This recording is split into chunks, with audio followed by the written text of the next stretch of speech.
Kita semua pernah mendengar ceritanya, di mana orang-orang mengakui kalau sesuatu yang sangat amat mustahil terjadi di depan mata. Cerita-cerita yang terlalu aneh untuk menjadi kenyataan, namun katanya memang benar-benar terjadi. Seperti orang-orang itu yang katanya ngilang di mall yang padahal penuh sesak. Atau anak-anak yang menghilang di lorong-lorong sekolah tanpa meninggalkan jejak apapun. Kejadian-kejadian yang merupakan sebuah anomali. Hampir seakan-akan lokasi-lokasi itu menelan mereka secara sekaligus tanpa meninggalkan apapun untuk ditemukan. Atau legenda-legenda dan video-video yang mengatakan kalau mereka berhasil menangkap keberadaannya sebuah makhluk misterius yang gak diketahui dalam sebuah gua atau dalam hutan-hutan lebat, di mana kenyataannya hanya dibisik-bisikan di sudut paling jauh di internet. Kisah-kisah yang meskipun semuanya tampak meresahkan, memiliki benang merah yang sama. Mereka menunjukkan kalau dunia ini itu jauh lebih banyak dari apa yang bisa sekedar kita lihat dengan mata kita sendiri. Tapi bagaimana jika mereka semua lebih dari sekedar cerita? Bagaimana jika di balik tabir kenormalan ada sesuatu, sebuah organisasi yang mengetahui kebenarannya? Sebuah entitas yang bukan hanya mendengarkan kisah-kisah ini, tapi juga secara aktif mencari mereka semua. Dan disinilah kita menemukan sebuah organisasi, The SCP Foundation. SCP Foundation beroperasi dalam bayang-bayang, jauh dari pengawasan publik, dengan misi yang terdengar hampir mustahil. Mereka memburu anomali-anomali yang gak dapat dijelaskan dan gak wajar, yang menakutkan dan mengancam pemahaman kita mengenai apa itu yang asli dan apa yang bukan. Namun pekerjaan mereka nggak berhenti di situ. Mereka didirikan untuk mengamankan entitas-entitas ini, untuk secure, contain, and protect, menahan potensi bahayanya, dan yang paling penting, melindungi dunia dari dampaknya. Mereka adalah garis pertahanan terakhir, memastikan bahwa anomali yang mengintai di balik bayangan tidak akan pernah terlihat oleh mata publik. Dan itulah yang akan kita bicarakan hari ini. Halo semua, hari ini kita akan membicarakan mengenai sebuah topik yang sangat menarik, yaitu The SCP Foundation. Bagi kalian yang nggak tahu, The SCP Foundation merupakan sebuah proyek kolaboratif yang berpusat pada sebuah organisasi yang bernama The SCP Foundation. Dia ini bertujuan untuk menahan, menjaga, dan melindungi anomali-anomali yang tersebar di seluruh dunia.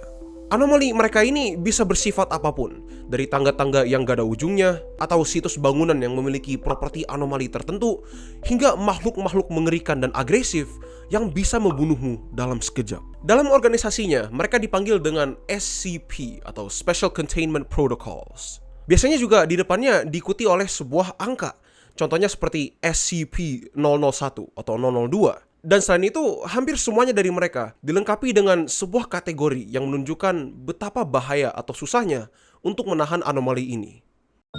Yang pertama adalah safe atau aman. Ini artinya anomali ini mudah untuk diamankan. Prosedur penahanannya simple, mudah dipahami, dan efektif bagi semua anomali dalam kategori ini. Kedua adalah Euclid. Ini berarti kalau anomalinya nggak bisa diprediksi dan sedikit lebih sulit untuk dikendalikan, hingga membutuhkan tindakan penahanan yang lebih kompleks dan yang mudah beradaptasi dengan perubahan pada anomalinya. Yang ketiga, dan yang paling berbahaya, adalah Keter. Ini berarti kalau anomalinya sangat berbahaya dan hampir mustahil untuk ditangani tanpa adanya insiden, hingga memerlukan sumber daya manusia yang begitu banyak dan pemantauan anomalinya yang konstan. Oke, sebenarnya klasifikasi buat SCP ini ada banyak banget. Tapi untuk video ini, kita cuma perlu fokus dengan yang 3 utama tadi. Nah, dengan itu, hari ini kita akan melihat semua anomali-anomali yang dijaga oleh SCP Foundation, dari yang pertama hingga ke yang entah gimana. Saya masih belum tahu saya mau ngebuat berapa banyak video-video kayak gini. Yang aku tahu cuman ini bagian satu dari sekian banyak video yang semuanya bakal membicarakan semua anomali-anomali yang terdapat pada SCP Foundation ini. Jadi kalau kalian suka melihat video-video gini dan ingin nge-support series ini, kalian bisa ngeklik like, comment, subscribe, atau bahkan nge-share videonya. Itu juga ngebuat saya lebih termotivasi buat ngebuat video-video ini lebih bagus dan berkualitas buat kalian semua. Kita akan ngelihat semua SCP-SCP ini dari urutan nomornya, kategori penanganannya, kemudian terakhir kita akan melihat prosedur penanganan khususnya. Dan kalau misalnya ada notes-notes yang unik yang ingin saya tambahkan, saya bakal tambahin di akhir pembahasan SCP-nya. Jadi jika itu terdengar menarik, maka jangan kemana-mana. Karena kita akan langsung mendalami dan masuk ke dalam sebuah dunia yang penuh anomali-anomali, dari yang mengerikan hingga yang menakjubkan. Pada SCP Foundation. Kita mulai dengan SCP-001. Tapi enggak. Karena sebenarnya SCP-001 ini merupakan salah satu SCP paling misterius di antara semuanya. Dari file-file yang bisa kita baca, kita bisa ngeliat kalau informasi mengenai SCP-001 yang sebenarnya itu hanya boleh diakses oleh orang-orang terkuat dan tertinggi dalam organisasinya, yaitu mereka yang dikenal dengan The O5 Council atau Dewan 05. Dan karena itu, informasi mengenai SCP-001 dibuat seambigu mungkin. Dan maksudnya itu mereka mengeluarkan banyak entry-entry palsu mengenai SCP-001 yang salah dan gak akurat untuk sengaja mengaburkan informasi aslinya mengenai SCP ini. Entry-entry ini bisa berupa seperti sebuah malaikat api yang menjaga sebuah gerbang, sebuah gembok yang infinitely kompleks dan gak bisa dibuka dengan metode apapun, dari sesuatu yang sesimpel tumpukan kertas hingga sesuatu yang begitu menakjubkan seperti matahari itu sendiri. Kategori mereka juga bisa begitu beragam, dari beberapa yang safe, ada yang Euclid, bahkan ada yang Keter, hingga bahkan ada yang ada di kategori di atas Keter yang lebih bahaya lagi, yang bernama Apollyon. Tapi kita nggak bakal masuk ke dalam itu dulu semuanya. Karena SCP-001 ini informasinya sangat kabur dan ambigu, saya mungkin di depannya akan ngebuat video di mana saya ngebahas semua entry-entry mengenai SCP-001 kalau kalian pengen. Tapi untuk sekarang, kita bakal lanjut ke SCP selanjutnya. SCP-002 The Living Room. Kategori Euclid. Deskripsi: SCP-002 adalah massa daging organik yang menyerupai sebuah ruangan, lengkap dengan perabotan seperti kursi, lampu, dan karpet. Yang membuat SCP-002 aneh adalah semua perabotan ini tampaknya terbuat dari bahan organik manusia. Ketika orang masuk ke dalam ruangan SCP-002, ada sebuah resiko kalau mereka akan menghilang entah kemana. Dan di waktu yang sama, jumlah perabotan dalam ruangannya meningkat. Bukan hanya itu, setiap kali SCP-002 menghilangkan seseorang, ruangan itu sendiri akan bertumbuh sedikit lebih besar. Prosedur penahanan khusus untuk SCP-002 ini adalah ia harus ditahan di dalam ruangan yang punya tekanan negatif tinggi untuk mencegah ekspansi dari ruangannya. Selain itu, akses untuk masuk ke dalam SCP-002 hanya diberikan kepada personel yang memiliki level akses 3 atau lebih tinggi. Dan setiap kali mereka masuk, mereka harus didampingi oleh setidaknya 2 orang bersenjata dan selalu waspada dengan anomali atau perilaku-perilaku aneh tertentu. SCP-003 Biological Motherboard. Kategori Euclid.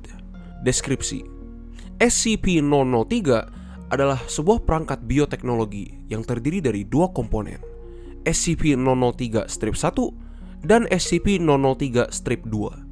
SCP-003-1 berbentuk seperti sebuah motherboard kuno yang terbuat dari bahan biologis. Dan dengan menjalankan sebuah proses yang masih belum dipahami, ia bisa mengubah bentuk dirinya serta fungsinya untuk mengontrol atau mengintegrasikan dirinya dengan berbagai jenis teknologi. Sedangkan SCP-003-2 adalah sebuah lapisan biologis yang menyelubungi SCP-003-1. Dan saat suhu SCP-003-1 turun di bawah 35 derajat Celcius, SCP-003-2 mulai berkembang biak dan tumbuh, membentuk semacam struktur hidup yang kompleks, hampir menyerupai indera perasa dan organ-organ. Struktur ini punya kemampuan untuk menyerap dan mengubah materi sekitarnya menjadi bagian biologis dari dirinya sendiri. Dan jika dibiarkan berkembang biak, bisa berpotensi untuk menciptakan sebuah organisme kompleks. Prosedur penahanan khusus untuk SCP ini adalah SCP-003 harus selalu ditempatkan pada sebuah ruangan yang selalu dijaga di atas 35 derajat Celcius untuk mencegah perkembangbiakannya SCP-003-2. Energi termal yang stabil harus selalu dipasokkan, dan seandainya terjadi sebuah keadaan darurat di mana energi termal terputus, SCP-003 harus segera diisolasi dari semua bahan-bahan dan materi yang bisa dimodifikasi oleh SCP-003-2 secara biologis untuk mencegah perkembangbiakan lanjut. SCP-004 The 12 Rusty Keys and the Door. Kategori Euclid dengan potensi ancaman yang sangat tinggi. Deskripsi: SCP-004 terdiri dari 12 kunci tua yang dapat membuka sebuah pintu kuno di label SCP-004-1. Pintu ini nggak bisa dibuka dengan metode apapun selain kunci-kuncinya. Namun, ketika kunci-kuncinya digunakan, pintu tersebut dapat terbuka ke berbagai lokasi anomali yang mematikan atau ke tempat-tempat yang nggak dikenal. Setiap lokasi ini memiliki efek atau bahayanya sendiri, mulai dari atmosfer beracun hingga sebuah area yang memiliki properti anomali yang mampu menghancurkan kondisi mental dan fisik pengunjungnya. Di antara 12 kunci tua yang merupakan SCP-004, salah satunya diketahui akan membuka pintu menuju sebuah ruangan anomali mematikan. Namun, kunci yang mana dan apa tempat ini sebenarnya merupakan informasi yang diklasifikasi, dan efek dari ruangan ini masih belum sepenuhnya dipahami. Prosedur penahanan khusus untuk SCP yang ini itu cukup simpel. SCP-004-1, yaitu kunci-kuncinya, harus selalu disimpan dalam sebuah fasilitas dengan pengamanan tinggi dan selalu dalam pengawasan konstan. Selain itu, hanya kunci-kunci yang telah diidentifikasi mengenai lokasinya yang boleh digunakan untuk masuk ke dalam pintu SCP-004. Dan semua eksperimen mengenai SCP-004 harus memiliki izin dari orang tertinggi dalam perusahaannya, yaitu Dewan 5. SCP-005 The Skeleton Key. Kategori Safe, tapi dengan pengawasan ketat. Deskripsi: SCP-005 tampaknya hanya sebuah kunci tua biasa, tapi keunikannya terletak pada kemampuannya untuk membuka segala jenis kunci mekanis apapun. Tak peduli seberapa rumit atau modern kunci tersebut, seperti kunci scan atau gembok listrik, SCP-005 bisa membuka semuanya. Ia bisa membuka pintu dengan kunci yang hilang atau rusak, hingga membuka dan memberontak sistem pengamanan mekanis paling kompleks yang dikenal manusia. Kemampuannya untuk membuka hampir semua kunci membuatnya sangat berbahaya. Dan karena ini, anomali yang dikenal dengan SCP-005 harus selalu di bawah pengawasan ketat. Prosedur penanganan khusus untuk SCP-005 itu hampir sama dengan prosedur penanganan khusus untuk SCP-004-1, yaitu kuncinya harus selalu disimpan dalam sebuah fasilitas dengan pengamanan ketat, dan kuncinya hanya boleh digunakan untuk keperluan eksperimental atas izin dari personel level 4 atau lebih tinggi. SCP-005 harus selalu dijaga dengan pengawasan konstan untuk mencegah orang-orang menggunakannya dengan tidak sah. SCP-006 Fountain of Youth. Kategori Safe. Deskripsi: SCP-006 adalah sebuah sumber mata air alami yang terletak di daerah. Sumber mata air ini punya kemampuan untuk menyembuhkan segala macam penyakit serta memperpanjang umur semua orang yang masuk ke dalamnya secara drastis. Air dari SCP-006 dapat menyembuhkan luka, mengembalikan kesehatan, dan bahkan mengembalikan proses penuaan hingga tingkat tertentu. Ini merupakan salah satu contoh SCP yang sama sekali nggak berbahaya, tapi justru menguntungkan.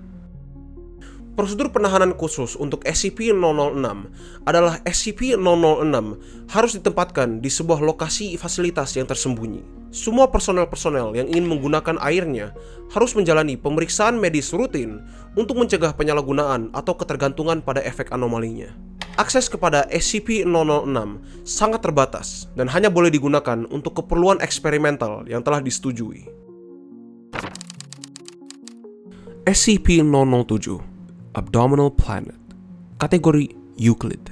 Deskripsi: SCP-007 adalah sebuah anomali yang berada dalam perut seorang pria, di mana di tempat yang seharusnya merupakan perutnya, ada sebuah badan astronomis miniatur lengkap dengan atmosfer. Nggak ada bekas luka atau tanda-tanda pembedahan pada subjek, dan badan astronomis terlihat dan berfungsi seperti sistem independen yang bekerja. Cuman dalam ukuran kecil aja. Prosedur penanganan khusus untuk SCP yang ini itu simpel banget, karena ini bukan merupakan sebuah fenomena atau kejadian alam, melainkan cuman orang dengan planet di tubuhnya. Jadi prosedur penanganannya adalah orang ini harus selalu dikarantina dan dia hanya boleh keluar dari fasilitas atas izin dari Dewan 5. Dan SCP-007 harus seringkali menjalankan pemeriksaan rutin medis untuk menjaga dan ngecek stabilitas dari anomalinya atau planetnya. SCP-008 Zombie Plague. Kategori Euclid. Deskripsi: SCP-008 adalah sebuah virus yang 100% menular dan fatal, di mana jika orang tertular, ia akan mengubah inangnya menjadi sebuah entitas yang menyerupai zombie. Virus ini menyerang dan merusak fungsi otak, menyebabkan degradasi motorik dan fungsi kognitif, hingga orang-orang yang terinfeksi memiliki perilaku yang meningkatkan agresi mereka dan keinginan mereka untuk menyebarkan penyakit ini. Prosedur penanganan khusus untuk SCP-008 adalah ia harus selalu disimpan dalam sebuah kontainer biokimia tingkat 4. Akses pada anomali ini hanya diizinkan atas kiriman personel langsung dari Dewan 5, dan sebuah protokol isolasi ketat harus segera diterapkan dalam uji coba tes percobaan apapun. Dan jika sebuah kebocoran infeksi terjadi, maka keseluruhan dari fasilitas yang terinfeksi harus segera dikarantina dan disterilisasi penuh. SCP-009 Red Eyes. Kategori Euclid. Deskripsi: SCP-009 adalah sebuah anomali yang berwujud seperti sebuah bongkahan es yang berwarna merah. Es ini menyebar dengan sangat cepat pada kontak dengan cairan apapun, mengubah air dan zat cairan lainnya menjadi es merah yang sama yang merupakan SCP-009. Proses pembukuan ini terjadi pada suhu di atas titik beku normal air. Kontak langsung dengan bagian tubuh apapun dengan SCP-009 selalu berakibat fatal karena ia akan mengubah semua cairan tubuhmu menjadi es merah yang menyebabkan kematian instan. Prosedur penanganan khusus pada SCP-009 adalah ia harus selalu disimpan dalam sebuah wadah isolasi termal yang sangat dingin. Dingin kayak di bawah minus 100 derajat Celcius. Setiap kejadian kebocoran harus segera diisolasi secepatnya, dan area yang terkena dampak tersebut harus segera didinginkan ke temperatur yang sama untuk menghentikan penyebaran lebih lanjut. SCP-010 Color of Obedience. Kategori Safe. Deskripsi: SCP-010 adalah serangkaian 5 kalung logam yang masing-masing dilengkapi dengan remote control. Ketika orang menggunakan kalung-kalung ini, mereka memberi kendali penuh atas gerakan dan perilaku pengguna kepada pemegang remote. Dari pengujian yang dilakukan, kita berhasil menunjukkan kalau SCP-010 dapat mengendalikan subjek secara ekstrim, termasuk memaksa mereka untuk melakukan tindakan yang berbahaya atau bahkan mematikan. Prosedur penanganan khusus untuk SCP-010 adalah ia harus selalu disimpan dalam sebuah wadah keamanan tinggi di situs tertentu. Pengujian subjek pada SCP-010 hanya boleh dilakukan oleh personel-personel yang telah disetujui dan dengan tindakan pengamanan untuk mencegah penyalahgunaan. SCP-011 Sentient Civil War Memorial Statue. Kategori Safe. Deskripsi: SCP-011 adalah sebuah patung tentara dari American Civil War yang menunjukkan tanda-tanda kesadaran. Awalnya kesadaran ini terlihat dari gerakan tangan dan mata yang kecil, namun seiring jalannya waktu, kesadaran ini berkembang hingga sekarang ia dapat bergerak dan menggunakan senjatanya untuk menembak burung yang coba bersarang di atasnya. SCP-011 juga menunjukkan emosi yang tampaknya meresahkan dan mampu merasakan sebuah koneksi sama orang-orang yang mendekatinya yang merupakan veteran perang. Prosedur penanganan khusus untuk SCP-011 ini sangat simpel. Patungnya cuma harus selalu dipantau dan diawasi oleh personel-personel keamanan, dan area sekitar patungnya harus selalu dijaga untuk menghilangkan ketidaknyamanan pada patungnya. Perawatan rutin seperti pembersihan kotoran dari patungnya harus dilakukan dengan hormat dan dengan hati-hati. SCP-012 A Bad Composition. Kategori Euclid. Deskripsi: SCP-012 adalah sebuah lembar komposisi musik yang belum selesai yang ditemukan di bawah reruntuhan kastil kuno. Anomali yang terkait pada SCP-012 adalah sebuah fenomena yang terjadi ketika seseorang melihatnya, di mana orang tersebut akan merasakan sebuah dorongan yang gak bisa dilawan untuk menyelesaikan komposisi musik tersebut dengan memenuhi kertasnya dengan darah mereka sendiri. Ini seringkali berakhir dengan kematian. Setiap upaya untuk menyelesaikan komposisi ini selalu menghasilkan musik yang kacau dan gak bisa dimainkan. Prosedur penanganan khusus untuk SCP-012 adalah SCP-012 harus selalu disimpan dalam sebuah ruangan yang dikelilingi dengan kaca kedap cahaya. Akses hanya diberikan pada personel yang telah disetujui untuk melakukan eksperimen-eksperimen tertentu. Dan semua pengujian harus dilakukan dengan perlindungan penuh untuk mencegah paparan secara langsung dengan SCP-012. SCP-013 Blue Lady Cigarettes. Kategori Safe.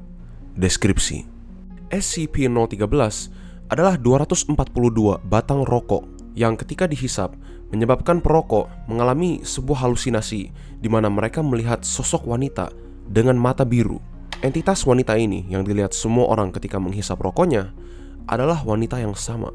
Semua subjek yang merokok SCP-013 akan perlahan-lahan mulai merasakan dan percaya kalau diri mereka sendiri merupakan wanita tersebut, dan perlahan-lahan akan melupakan identitas asli mereka. Prosedur pengamanan khusus untuk SCP-013 adalah SCP-013 harus disimpan dalam sebuah wadah tertutup yang ditempatkan pada sebuah fasilitas yang berkeamanan tinggi. Akses pada SCP-013 hanya diberikan pada personel level 3 atau ke atas. Dan semua bentuk pengujian harus dilakukan dengan adanya pengawasan medis dan psikologis yang ketat. SCP-014 The Concrete Man. Kategori Safe. Deskripsi: SCP-014 adalah seorang pria Kaukasia yang tampaknya berusia sekitar 30 tahun dengan rambut hitam, mata coklat, dengan wajah yang agak bulat. Tubuh dari pria ini tampaknya sedang dalam proses di mana perlahan-lahan ia berubah menjadi sebuah material yang menyerupai beton. Meskipun ia sekarang udah gak bisa bergerak, SCP-014 tetap hidup dan sadar. Meski fungsi tubuhnya hampir sepenuhnya gak ada, SCP-014 enggak menunjukkan tanda-tanda penuaan atau erosi apapun, meskipun ia sudah dalam kondisi seperti ini selama beberapa dekade. Prosedur pengamanan khusus untuk SCP-014 itu hampir nggak ada. Dia cuma harus ditempatkan di sebuah ruangan AC yang terventilasi, dan bahkan interaksi dengan SCP-014 dibolehkan dengan semua personel asalkan ada pengawasan tertentu. SCP-015 Pipe Nightmare. Kategori Euclid. Deskripsi: SCP-015 adalah sebuah jaringan pipa yang terletak dalam sebuah ruangan basement tertutup. Pipa yang dikenal dengan SCP-015 ini tampaknya terus berkembang tanpa ada cara apapun untuk menghentikannya. Dengan sekarang lebih dari 190 km pipa dari berbagai bahan dan ukuran terletak di dalam situs di mana ia dikarantina. Pipa-pipa ini terus-menerus berubah dan tumbuh, seringkali menembus dinding dan merusak struktur bangunan di sekitarnya. SCP-015 bereaksi sangat agresif terhadap upaya apapun untuk mengubah atau merusaknya. Ini telah menyebabkan beberapa insiden fatal.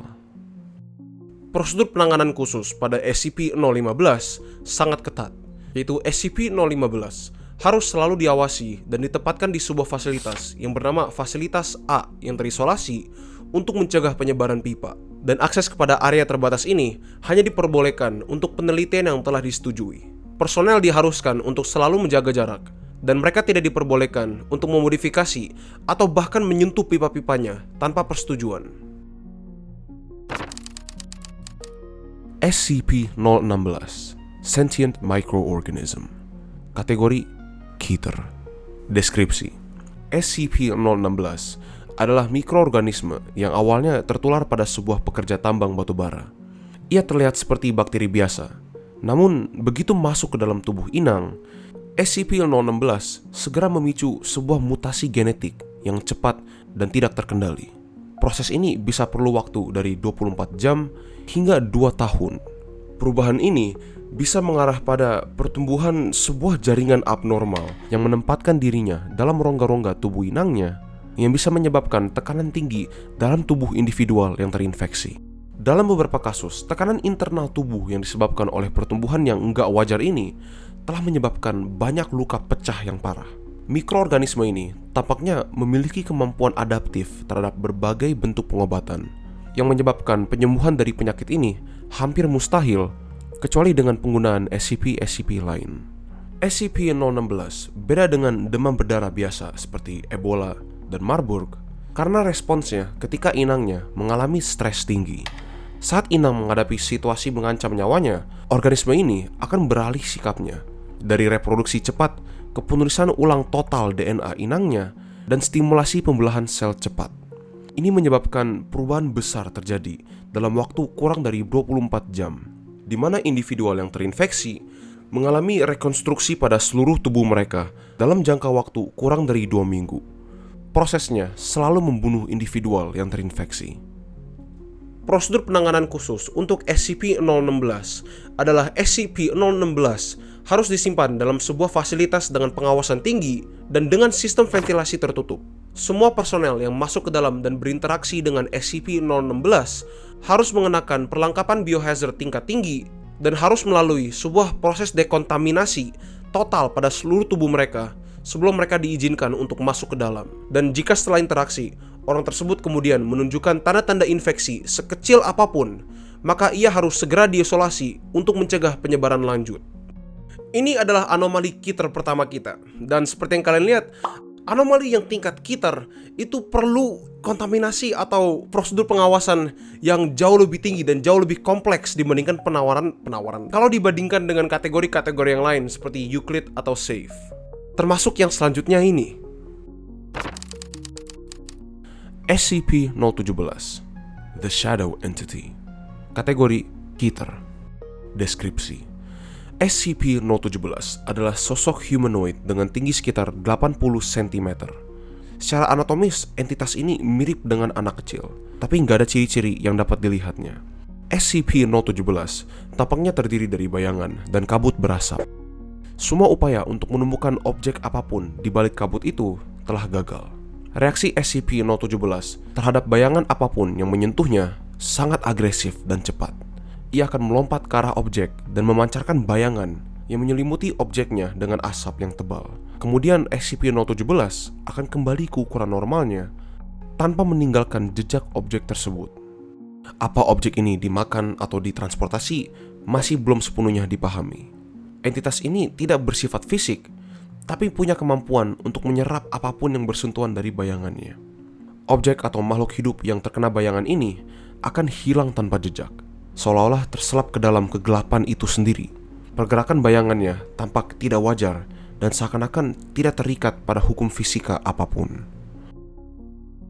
Prosedur penanganan khusus untuk SCP-017 adalah SCP ini harus ditempatkan di sebuah kotak akrilik yang berukuran 100 cm x 50 cm x 50 cm, dan kotak akrilik itu harus digantung di tengah-tengah sebuah ruangan yang berukuran 6 meter x 6 meter x 4 meter. Lampu sorot dan lampu busur dengan intensitas sangat tinggi harus selalu ditempatkan dan dinyalakan di langit-langit, dinding, dan di lantai-lantai pada ruangan di mana SCP-017 disimpan untuk memastikan kalau entitas ini selalu terpapar oleh cahaya yang sangat terang.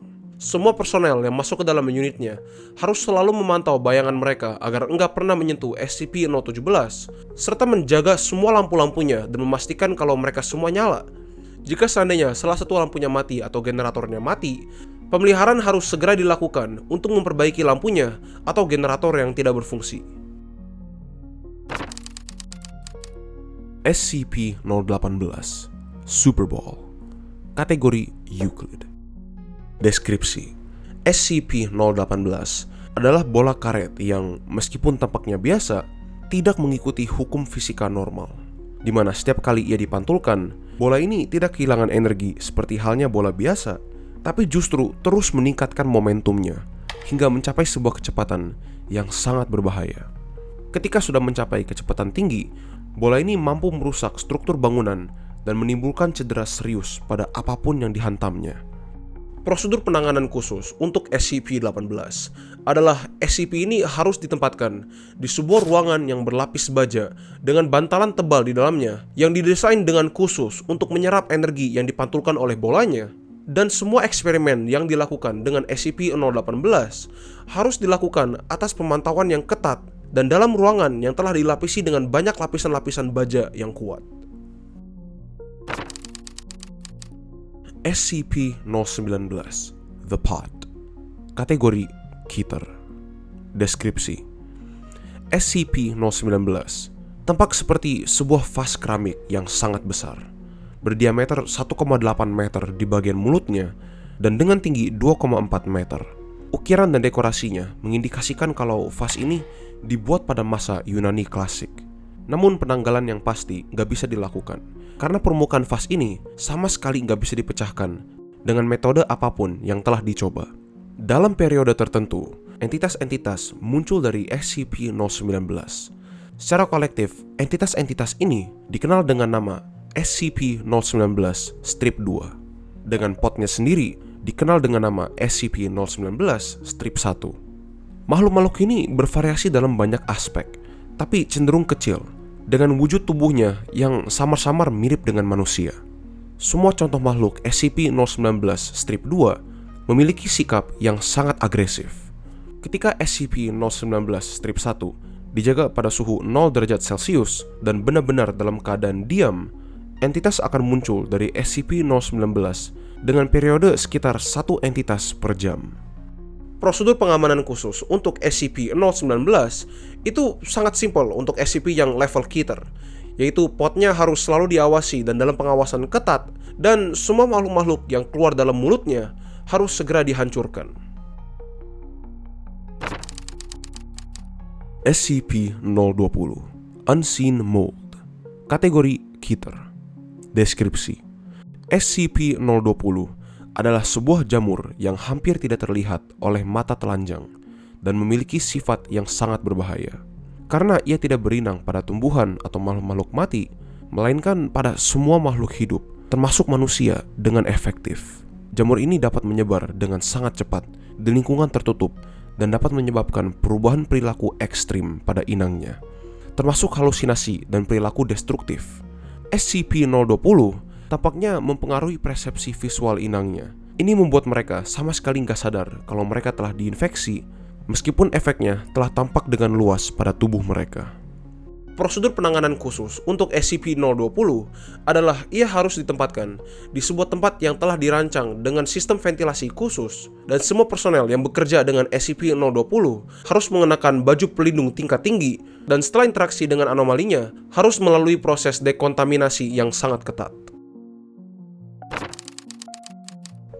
SCP-021 Skin Parasite. Kategori Safe. Deskripsi: SCP-021 adalah entitas yang menyerupai sebuah tato dan tampaknya hidup di kulit inangnya. Entitas ini bergerak di bawah kulit, menyebabkan rasa gatal terbakar atau sebuah sensasi yang gak nyaman lainnya. Meskipun SCP-021 nggak berbahaya secara langsung, entitas yang berupa tato ini sangat sulit untuk dihilangkan atau dipindahkan, dan upaya untuk melakukannya seringkali menyebabkan kerusakan kulit parah. Prosedur penanganan khusus untuk SCP-021 adalah ia harus selalu dipantau pada inangnya dan perilakunya harus dicatat dengan sangat detail. Dan itu doang. Selain itu, cuman pemeriksaan rutin pada inangnya harus selalu dilakukan agar memastikan kalau SCP-021 ini enggak melakukan hal-hal yang tidak terduga. SCP-022 The Morgue. Kategori Euclid.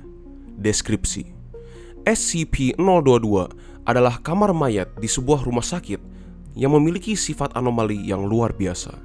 Mayat yang ditempatkan di sini mengalami sebuah proses yang menyebabkan mereka untuk hidup kembali, namun dengan perilaku yang sangat agresif dan gak wajar. Kulit dan otot mereka telah membusuk, tapi entah gimana mereka tetap bisa bergerak dengan kuat dan agresif. Prosedur penanganan khusus untuk SCP-022 adalah ia harus diamankan di sebuah ruangan yang kedap udara dan dilengkapi dengan sistem pengamanan otomatis. Dan semua entitas-entitas anomali yang keluar dari SCP-022 harus segera diintervensi oleh personel bersenjata. SCP-023 Black Shock. Kategori Euclid. Deskripsi: SCP-023 adalah anjing besar berbulu hitam dengan mata merah yang menyala, yang membawa dampak fatal pada siapapun yang melakukan kontak mata dengannya. setiap kali orang melakukan kontak mata dengan SCP-023, orang tersebut atau anggota keluarga dekatnya akan meninggal tepat 1 tahun setelah kontak mata terputus. SCP-023 dapat berpindah tempat tanpa peringatan, dan ini menjadikannya sebuah ancaman yang tidak bisa diprediksi. Otopsi individu yang terbunuh oleh efek SCP-023 menunjukkan bahwa meskipun secara lahiriah tampak tidak terluka, jasad mereka dalamnya telah dipenuhi oleh sebuah abu yang terpendam dengan sangat padat, termasuk tapi nggak terbatas pada semua sistem organ dan sistem peredaran darah mereka, jaringan otot, tulang, bahkan hingga jaringan-jaringan otak. Prosedur penanganan khusus untuk SCP-023 itu cukup rumit, karena SCP-023 seandainya dia ditempatkan di tempat yang enggak menyerupai sebuah persimpangan jalan, ia akan pergi dan jalan menembusi semua obstacle-obstacle dan penghalang yang ditaruh di depannya untuk mencapai tempat terdekat yang menyerupai persimpangan jalan. Dan oleh karena itu, SCP-023 ditempatkan di persimpangan 4 koridor yang terletak pada situs, di mana ujung dari 3 dari 4 koridornya merupakan pintu palsu, dengan salah satunya merupakan pintu asli. Di atas setiap pintu-pintunya, mau asli atau palsu, merupakan sebuah kamera untuk memantau keseluruhan dari situs pengawasannya. Dan pada setiap saat, soket mata pada 023 harus selalu diisi oleh bola-bola karet untuk menghindari kontak mata langsung. Dan jika seandainya bola-bola karet ini mulai memudar atau rusak, mereka harus segera diganti. SCP-024 Lethal Game Show. Kategori Euclid. Deskripsi: SCP-024 adalah sebuah bangunan studio yang rusak.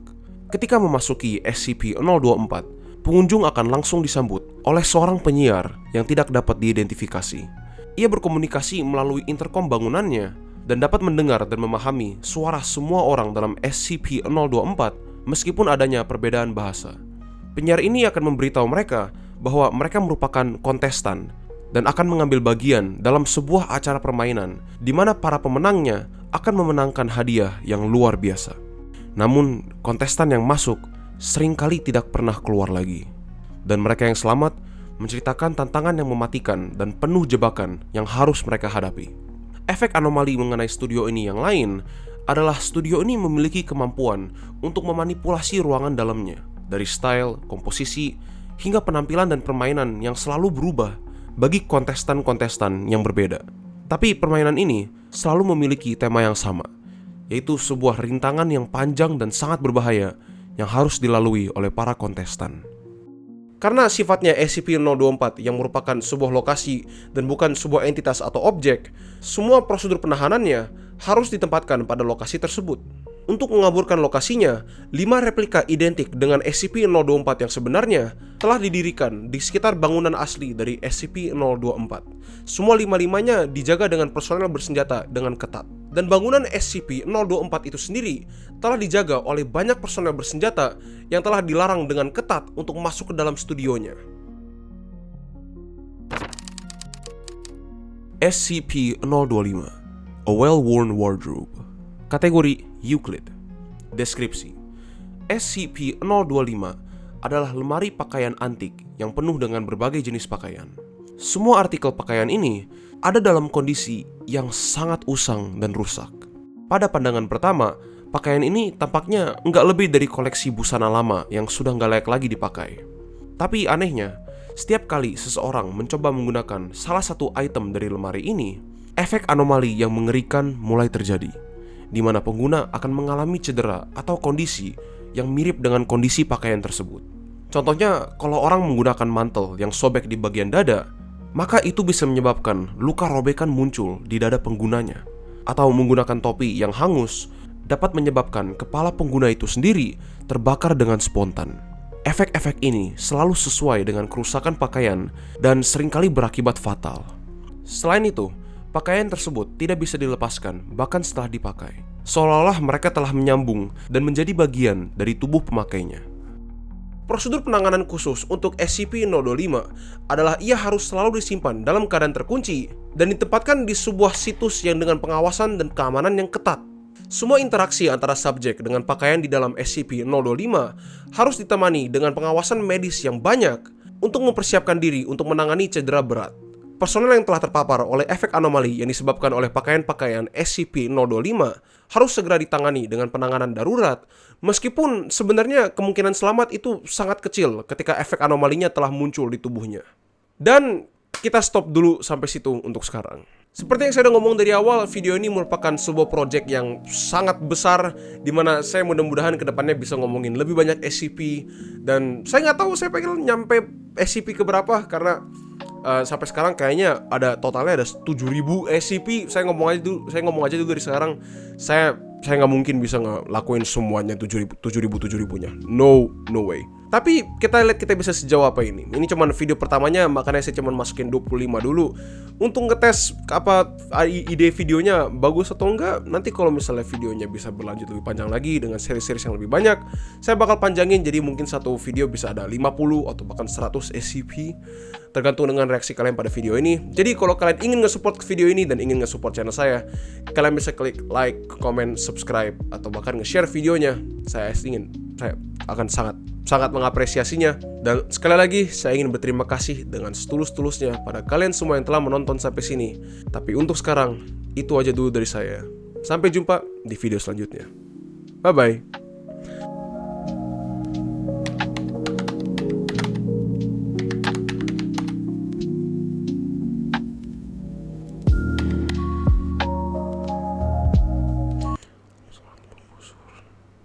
Dan lampu sorot exhibits falling. Why? I don't know. I think your bottom needs to be a bit forward.